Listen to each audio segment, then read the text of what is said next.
My name is Sage Blackwood and I am 26 years old. Last Thanksgiving, my sister Kayla smirked at me across our grandmother's dining room and said those words that shattered everything I thought I knew about family loyalty. Sorry, this table's for family only. She pointed toward the trash can where I was supposed to eat my dinner. What I discovered that night about my so-called family's betrayal would lead me down a path of calculated revenge that destroyed their perfect facade forever. Some truths are worth burning bridges for. Before we dive into this wild family drama that literally changed my entire world, tell me where you are watching from today. Hit that like button if you have ever felt like the black sheep in your own family, and make sure to subscribe, because this story has more twists than a pretzel factory. Trust me, you will want to see how karma finally caught up with the people who tried to erase me from my own bloodline. Growing up, I always knew something felt off about my place in the Blackwood family hierarchy. My parents, Margaret and Robert, treated my older sister Kayla like she walked on water while I existed somewhere in the background shadows. Kayla got the dance lessons, the private tutors, the college fund, and the endless praise for every minor accomplishment.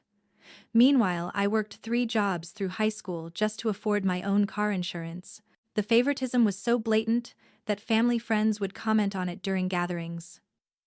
Why does Kayla get the new iPhone, while Sage still has that ancient flip phone? My Aunt Linda once asked. My mother would just laugh it off, saying something about teaching me the value of hard work.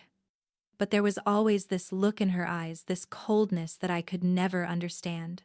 When I graduated valedictorian from high school, my parents attended the ceremony but left immediately afterward to take Kayla shopping for her college sorority rush wardrobe. When I got into medical school on a full scholarship, they forgot to even congratulate me until 3 weeks later. The pattern was so consistent that I started to believe maybe I really was just that forgettable, that unworthy of love. The Thanksgiving incident happened at my grandmother Rose's house, the woman who had always been my safe harbor in the storm of family indifference. Grandma Rose was 83, sharp as a tack, and the only person who seemed to genuinely care about my existence. She had invited the whole family for what she said might be her last Thanksgiving, as her health had been declining. I arrived early to help with cooking like I always did.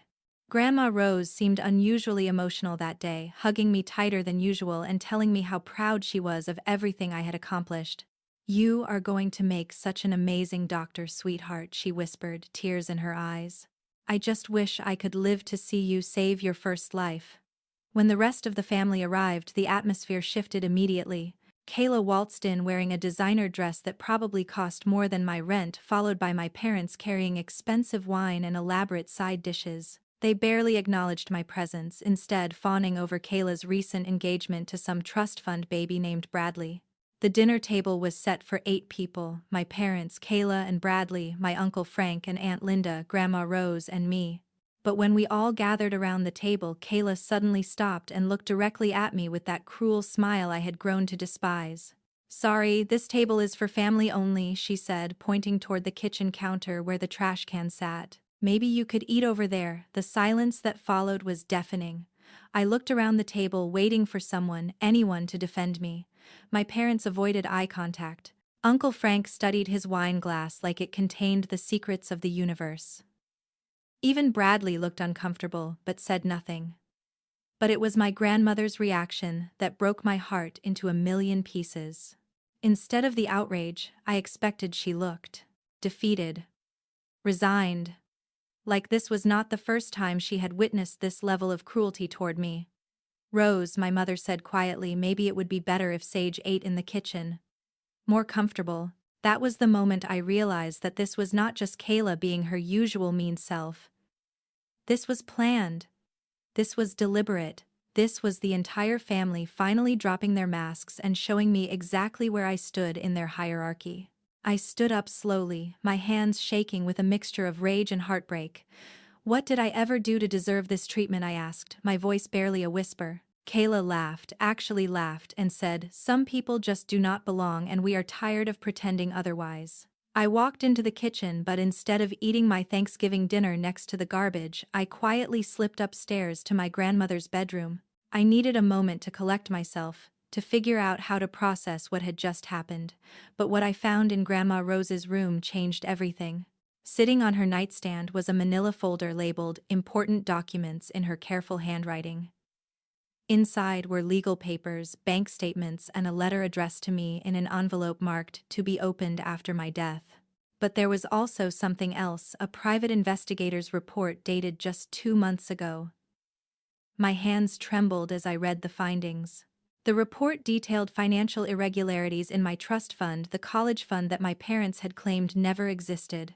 According to the investigator, my biological father had set up a substantial trust for my education and future before his death when I was 3 years old. The money had been systematically drained over the years by my mother and stepfather Robert, who I had always believed was my real father. But that was not even the most shocking revelation. The report included DNA test results that Grandma Rose had apparently ordered. Robert Blackwood was not my biological father. My real father was a wealthy businessman named Marcus Sterling who had died in a car accident when I was just a toddler. Margaret had hidden this from everyone, including me, while stealing the inheritance he had left for my future. The final page of the report contained bank statements showing that over $400,000 had been transferred from my trust fund into accounts belonging to Margaret and Robert. Money that had paid for Kayla's private education, her sorority fees, her car, and countless other luxuries that I had been told we could not afford.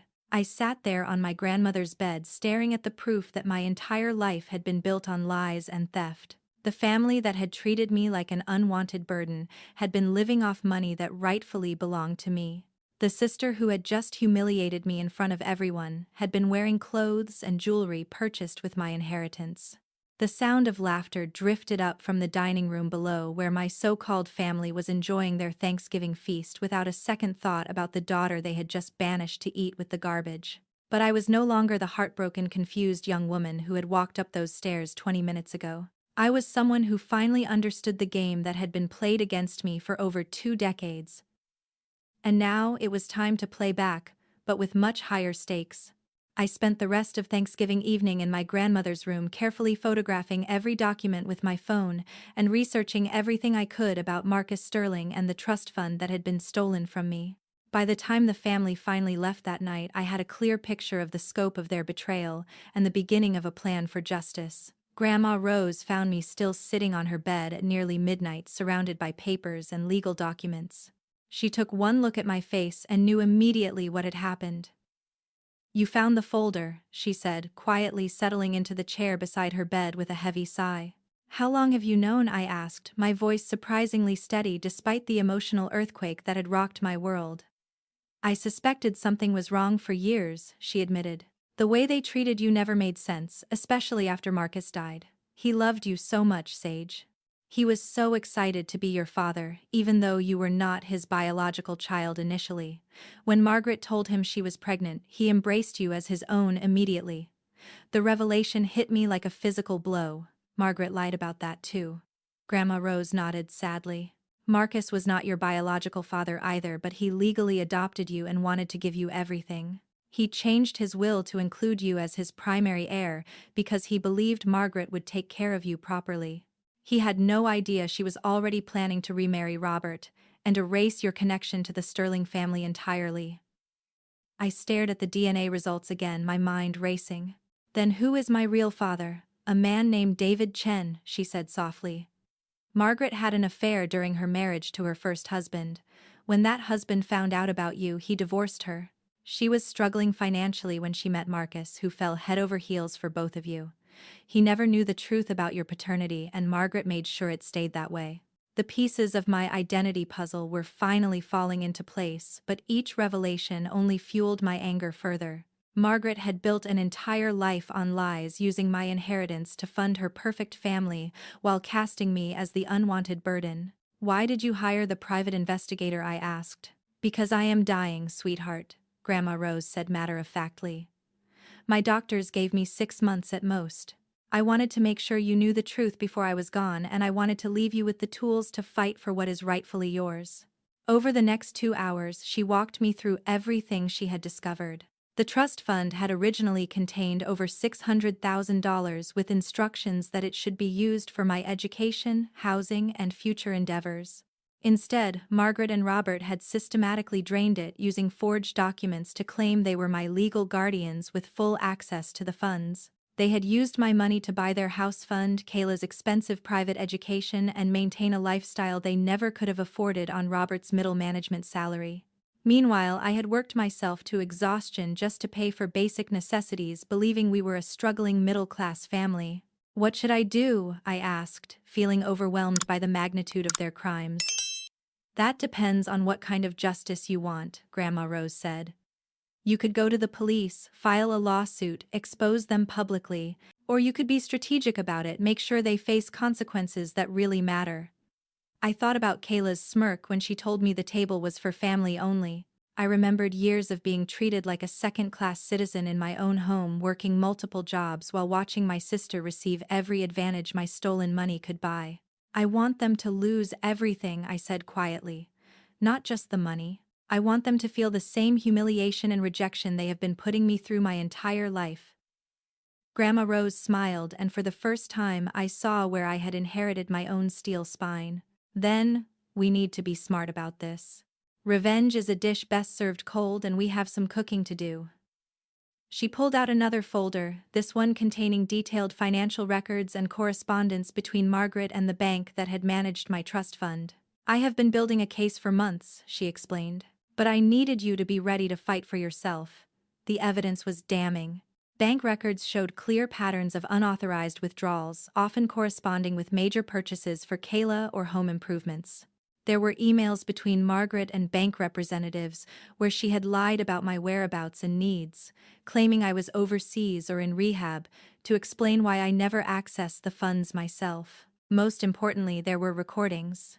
Grandma Rose had been secretly recording family conversations for the past year, gathering evidence of how they spoke about me when they thought no one who cared was listening. The audio files revealed Margaret and Robert discussing how to hide the remaining trust fund money before I turned 25 and might start asking questions about my inheritance. They are planning to drain the last of it next month, Grandma Rose explained.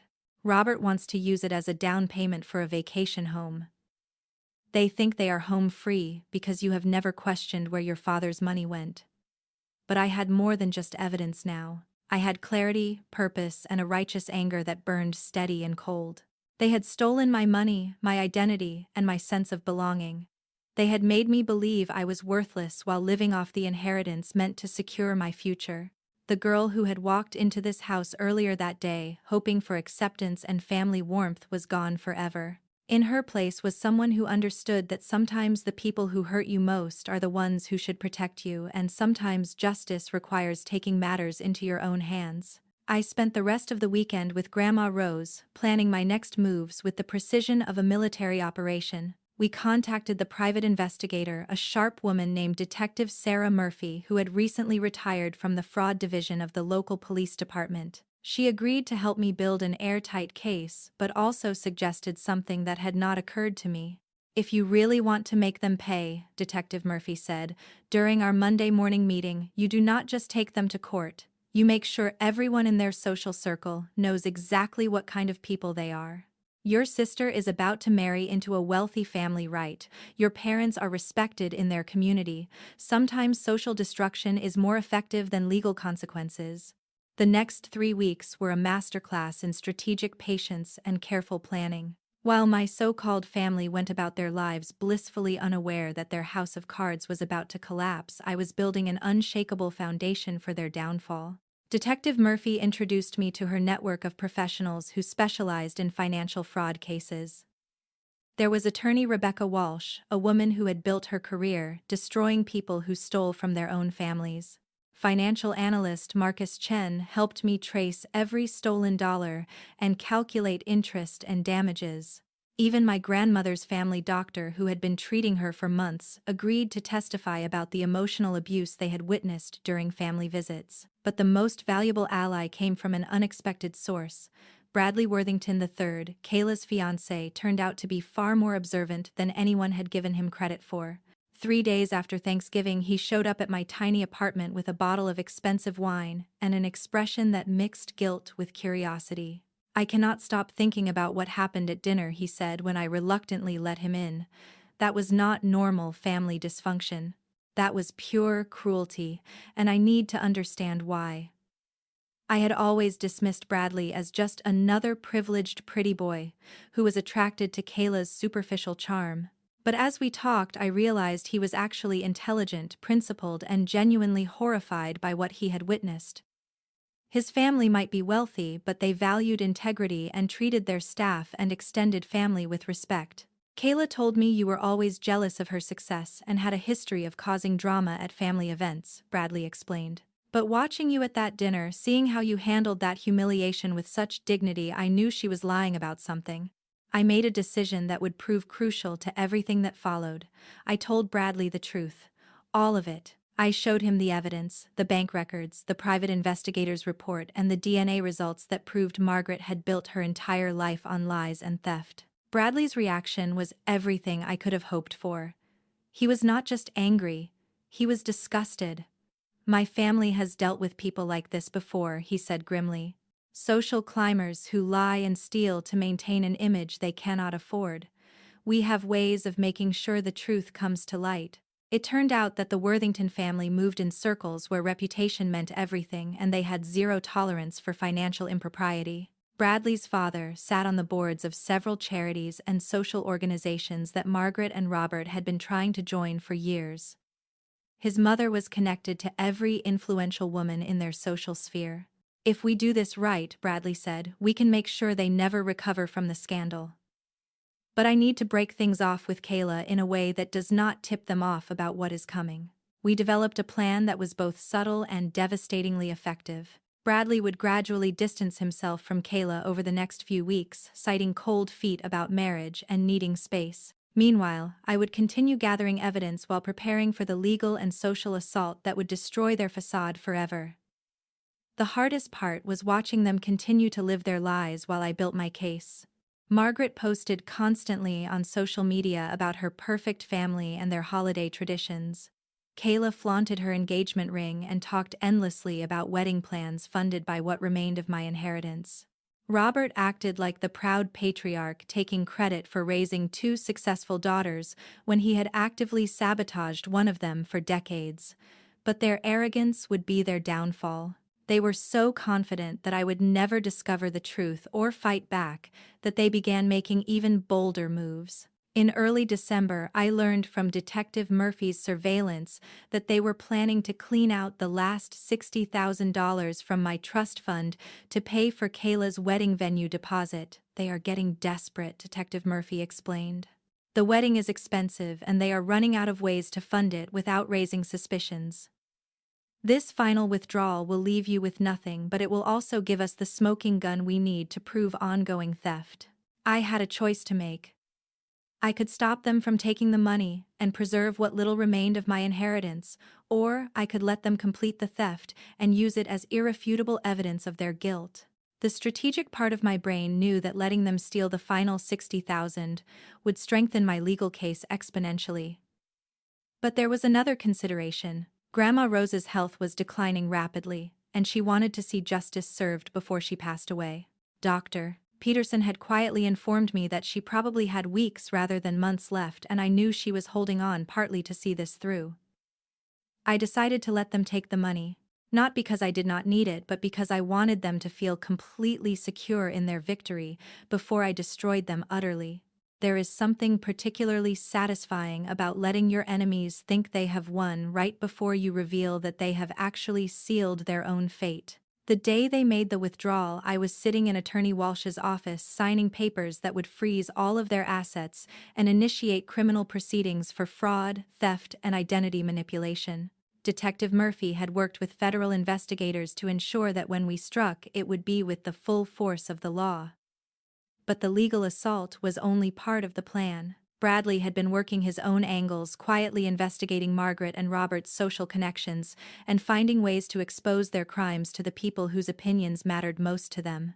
It turned out that several of their country club friends had also been victims of smaller schemes over the years. Your mother has been borrowing money from club members for months, Bradley revealed during one of our strategy sessions. She told them it was for your medical school expenses, but clearly that money went elsewhere. When people find out she was scamming them while stealing from her own daughter, the social fallout will be nuclear. We also discovered that Robert had been embezzling small amounts from his own company using the same techniques he had perfected while draining my trust fund. His boss, a man named James Harrison, who happened to be a close friend of Bradley's father, would be very interested to learn about Robert's creative accounting practices. The web of their deception was more extensive than I had imagined, but it also meant that when it finally collapsed, the destruction would be total and irreversible. On December 15th, exactly 3 weeks after they stole the last of my inheritance, I was ready to strike. All the pieces were in place. The legal papers were filed, the evidence was compiled, the social connections were prepared, and the media was waiting for a story that would captivate anyone who had ever felt betrayed by their own family. But first I had one final conversation with my grandmother. She was confined to bed by then, but her mind was still sharp, and her satisfaction with our plan was evident in every word she spoke. "Your father would be so proud of you," she said, squeezing my hand with surprising strength. "Not just Marcus, but your real father too. David Chen was a fighter, and you have that same spirit. You took the worst thing they could do to you and turned it into the weapon that will destroy them." "Are you sure this is right?" I asked, suddenly feeling the weight of what I was about to unleash. "Sweetheart," she said with a smile that reminded me exactly where my own determination came from, "some people will never stop hurting you until they face consequences that matter. You are not just getting justice for yourself. You are protecting every other person they might victimize in the future." The next morning I would begin the systematic destruction of everything Margaret, Robert, and Kayla had built on the foundation of my stolen inheritance and broken dreams. But tonight I sat with the woman who had loved me unconditionally and prepared to become someone they would never see coming.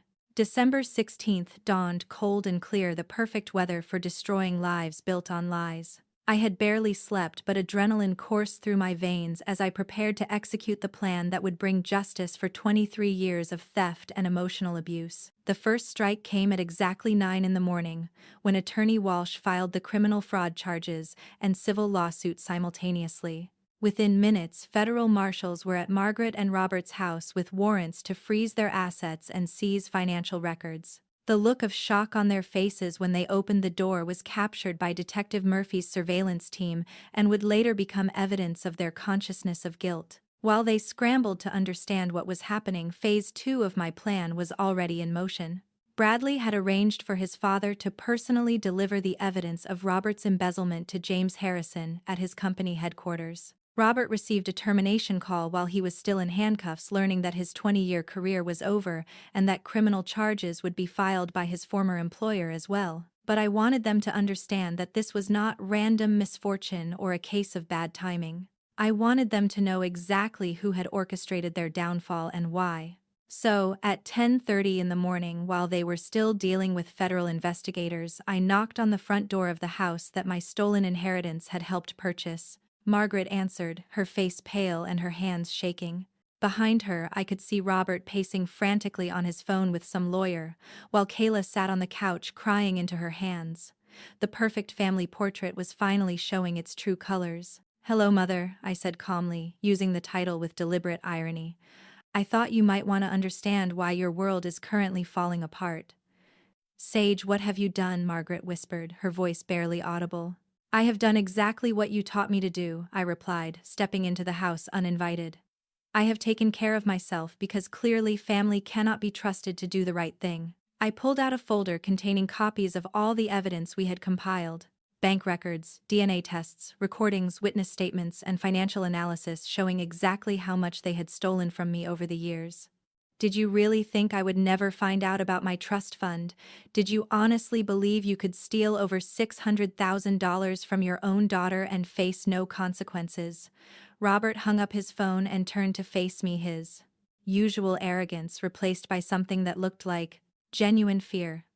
"We can work this out, Sage. We are family. We can make this right." I laughed, a sound with no warmth or humor. "Family? You mean like when Kayla told me to eat my Thanksgiving dinner next to the garbage can because the table was for family only, that kind of family loyalty?" Kayla finally looked up from her sobbing, and I saw something I had never seen. In her eyes, before genuine remorse mixed with terror. "Sage, I am so sorry about Thanksgiving. I was just upset about wedding stress and I took it out on you. But this is crazy. You are destroying our entire family over one bad dinner. One bad dinner, I repeated incredulously. Kayla, you have spent your entire life benefiting from money that was stolen from me. Your private school education, your sorority fees, your car, your engagement ring.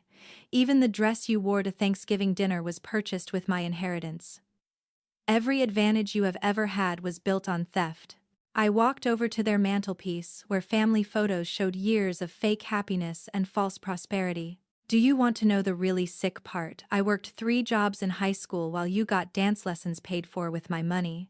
I took out student loans for medical school while you got a free ride to college funded by my trust fund. I have been struggling to survive while you lived in luxury, all because the people who were supposed to protect me decided I was worth less than their biological daughter. Margaret finally found her voice, though it came out as a desperate whisper. We raised you, Sage. We gave you a home, food, clothes. We treated you like our own daughter. No, I said firmly, you treated me like an unwanted burden whose inheritance was more valuable than her presence. And now everyone is going to know the truth about what kind of people you really are. As if summoned by my words, Bradley appeared in the doorway. Kayla looked up hopefully, probably thinking her fiancé had come to support her through this crisis. But the expression on his face told a very different story. Hello, Kayla, he said coldly. I came to return this. He pulled her engagement ring from his pocket and set it on the coffee table. I cannot marry someone who participated in destroying their own sister's life for financial gain. Bradley, please, Kayla begged, you do not understand. My parents handled all the financial stuff. I did not know about any trust fund. But you knew how badly you treated her, Bradley replied. You knew she worked multiple jobs while you got everything handed to you. You knew she was struggling while you lived in luxury, and you chose to be cruel to her anyway. I watched Kayla's face crumble as she realized that her perfect life was evaporating in real time. The wealthy fiancé who was supposed to secure her future was walking away. The social status her family had built through stolen money was about to become a source of scandal and shame. But I was not finished yet. I pulled out my phone and played one of the recordings Grandma Rose had made, capturing a conversation between Margaret and Robert from just 2 weeks earlier. We need to get the last of that money out before she graduates medical school, Robert's voice said clearly through the phone speaker. Once she starts making doctor money, she might start asking questions about why she never had any help with expenses. She is too stupid to figure it out, Margaret's voice replied. She has always believed she was not worth investing in. Why would she suddenly think she deserved an inheritance? The silence that followed was deafening. Even they could not deny the evidence of their own voices plotting to steal the final remnants of my trust fund while mocking my supposed stupidity. The federal investigators have more hours of recordings like this one, I announced. They also have bank records, witness testimony, and evidence of fraud going back over 20 years. But here is what you probably have not figured out yet. This is not just about the money you stole from me. I smiled, feeling truly happy for the first time in months. Robert, your boss already knows about the embezzlement. Margaret, your country club friends know about the money you borrowed using my fictional medical bills as an excuse. And Kayla, everyone in your social circle is about to learn that your entire lifestyle was funded by theft from your own sister. The look of absolute devastation on their faces was better than any Christmas present I had ever received.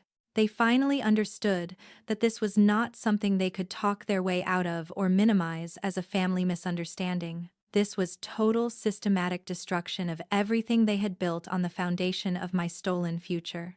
As I prepared to leave their house for the final time, I delivered the last blow. Oh, and just so you know, Grandma Rose has been helping me plan this for months. She is the one who hired the private investigator and gathered most of this evidence. Even she could not stand watching you destroy me anymore. The aftermath of my calculated strike was even more devastating than I had hoped. Within 48 hours, Margaret and Robert's entire social and financial world had collapsed like a house of cards in a hurricane. The federal fraud charges made the local news first, with reporters describing it as one of the most egregious cases of family financial abuse the district attorney's office had seen. But the real destruction came from the social fallout that spread through their community like wildfire. Bradley's mother, Patricia Worthington, was what people politely called a social influencer in their circles. When she learned the full scope of what my family had done, she made sure every woman in their country club, charity organization, and social network knew exactly who Margaret Blackwood really was. The woman who had been desperately trying to climb the social ladder suddenly found herself persona non grata at every venue that mattered to her. The country club revoked their membership within a week. The charity boards that Margaret had been begging to join issued statements distancing themselves from anyone involved in the scandal. Even their neighbors began avoiding them, unwilling to be associated with people who could steal from their own daughter for over 2 decades. Robert's professional destruction was equally swift and thorough. His former company not only fired him but also filed criminal charges for the embezzlement Detective Murphy had uncovered. The accounting firm that had handled some of their fraudulent paperwork dropped them as clients and reported them to the authorities. Every professional reference he had cultivated over 20 years evaporated overnight. But it was Kayla's social humiliation that provided the most satisfying justice. Bradley had not just broken their engagement, he had made sure everyone in their social circle understood exactly why. The wedding venue canceled their contract and kept the deposit when they learned it had been paid with stolen money. The caterer, the florist, and the photographer all followed suit, unwilling to be associated with the scandal. Kayla's sorority sisters distanced themselves from her when they discovered that her membership fees and sorority house expenses had been funded through theft. Her college friends stopped returning her calls. Even her job at a high-end boutique was terminated when customers began recognizing her name from the news coverage. The most beautiful part was watching them try to manage the crisis. Margaret hired an expensive public relations firm, not realizing that their retainer fee would be frozen along with all their other assets. Robert attempted to claim that he had been manipulated by Margaret and had no knowledge of the trust fund theft, but the recordings proved his active participation in planning the financial crimes. Kayla took the approach of claiming victimhood, telling anyone who would listen that she had been as deceived as I was about the source of their family's money. But Detective Murphy's investigation had uncovered text messages between Kayla and her mother, discussing how to hide expensive purchases from me when I visited, proving that she knew we lived in different financial realities. Meanwhile, my legal team was methodically dismantling every aspect of their financial lives. Attorney Walsh filed liens against their house, their cars, and all their personal property.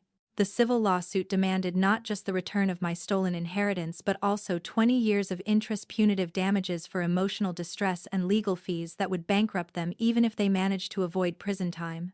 The criminal charges were even more serious than I had initially realized.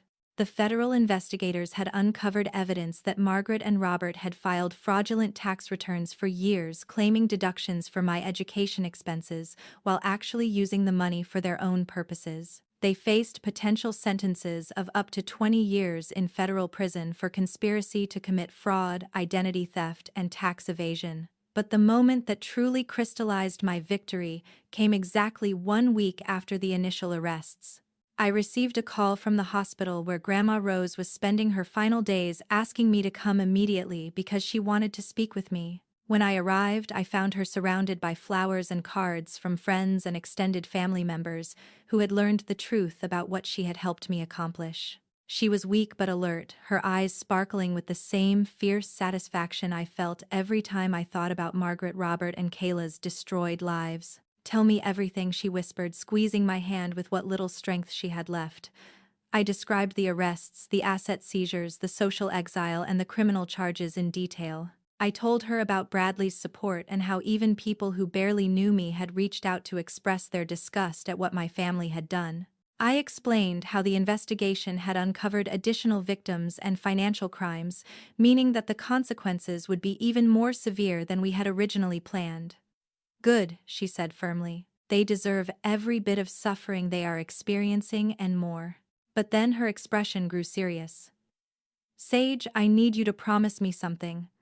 This justice you have fought for, this vindication you have earned, it cannot be the end of your story. You cannot let their betrayal define the rest of your life." "What do you mean?" I asked, though I thought I understood where she was going. "I mean that you have spent months focused on destroying them, and rightfully so.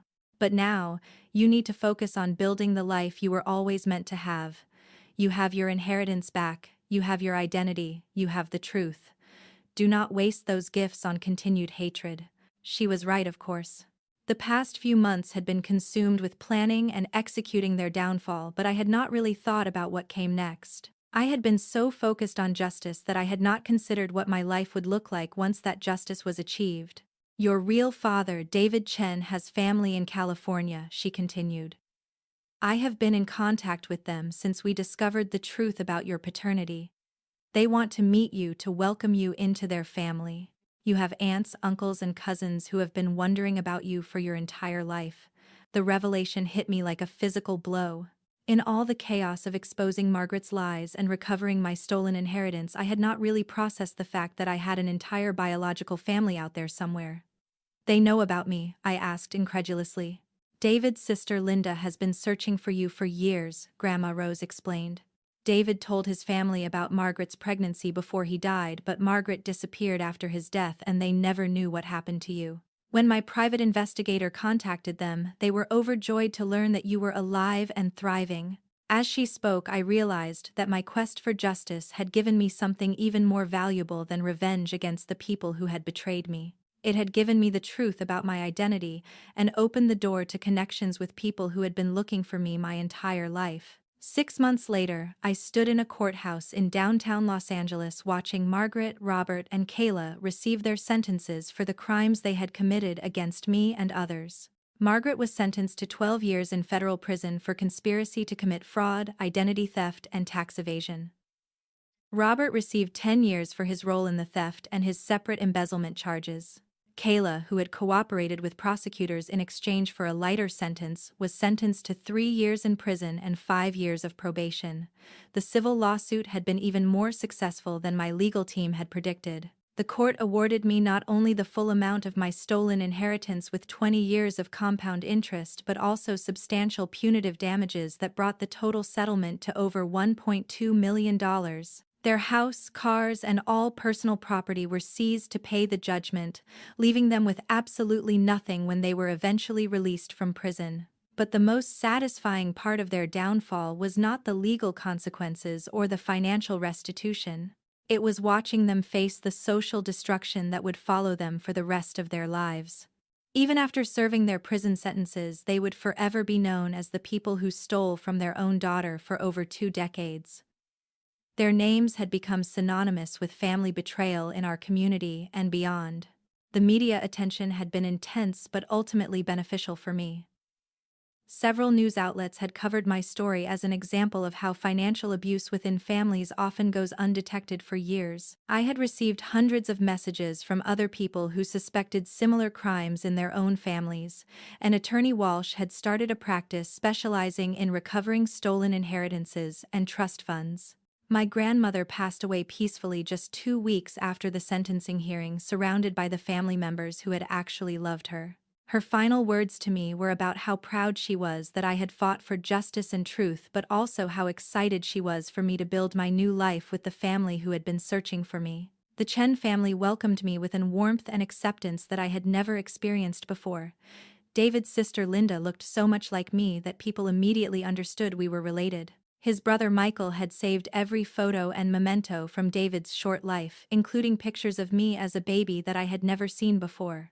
Meeting my biological family was like finding puzzle pieces that I had not even realized were missing from my life. They shared stories about David's excitement when he learned about my existence, his plans for my future, and his heartbreak when Margaret disappeared with me after his death. They had hired private investigators multiple times over the years, but Margaret had been clever about covering her tracks and assuming Robert's name had helped obscure the trail. Most importantly, they helped me understand that I had inherited more than just David's physical features. His love of learning, his determination to fight for what was right, and his ability to build strong relationships with people who shared his values were all traits that had shaped my personality without my even realizing it. Dr.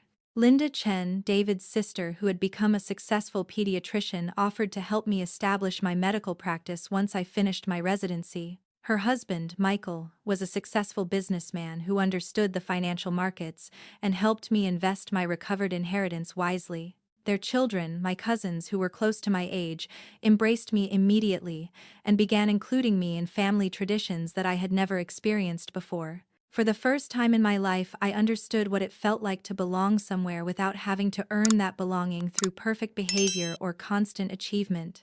The Chen family loved me simply because I was David's daughter and a part of their family tree.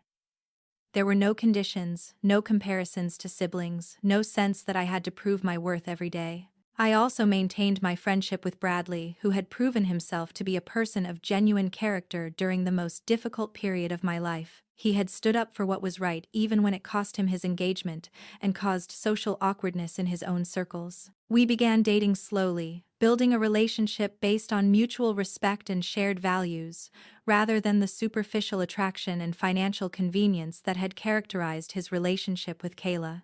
Detective Murphy had become something of a mentor to me as well, helping me understand how to use my experience to help other victims of family financial abuse. We worked together on several cases where adult children discovered that their parents or siblings had been stealing from their inheritances or trust funds. The skills I had developed during my own investigation proved invaluable in helping others fight for justice. The most unexpected blessing came when I learned that Marcus Sterling, the man who had adopted me and set up my trust fund, had other family members who had been wondering what happened to me as well. His sister Rebecca had been trying to track me down for years, hoping to share memories of the brief period when Marcus had been so happy to have a daughter to love and protect. Rebecca Sterling became another important mentor in my life, helping me understand the medical profession from a business perspective and introducing me to other successful women in healthcare who had overcome difficult backgrounds to build meaningful careers. Through her network, I was able to secure a residency position at a prestigious hospital in Los Angeles, close to my new family and far from the wreckage of my old life. As I stood in my new apartment overlooking the Pacific Ocean, furnished with a careful mixture of family heirlooms from both the Chen and Sterling families, I reflected on how completely my life had transformed. A year ago, I had been the rejected daughter eating Thanksgiving dinner next to a garbage can. Today, I was a successful medical student with a loving family, a promising career, and the satisfaction of knowing that justice had been served to the people who had tried to destroy me. The money that Margaret, Robert, and Kayla had stolen from me had been returned with interest, but that was not the real victory. The real victory was discovering my true identity, connecting with family members who had been searching for me my entire life, and learning that I was worthy of love and respect simply because of who I was, not because of what I could provide to others. Have you ever discovered a family secret that completely changed your understanding of your own life? Have you ever had to fight for justice when the people who should have protected you were actually the ones hurting you? I would love to hear your stories about family karma and justice in the comments below. Please hit that like button if this story resonated with your own experiences with family betrayal or vindication, and make sure to subscribe for more stories about people who fought back against injustice and won. Share this video with anyone who needs to hear that sometimes the best revenge is living well and that the truth always comes to light eventually. Thank you for taking this journey with me, and remember that your worth is not determined by how others treat you but by how you choose to treat yourself once you discover the truth. May you all find your chosen family and the justice you deserve.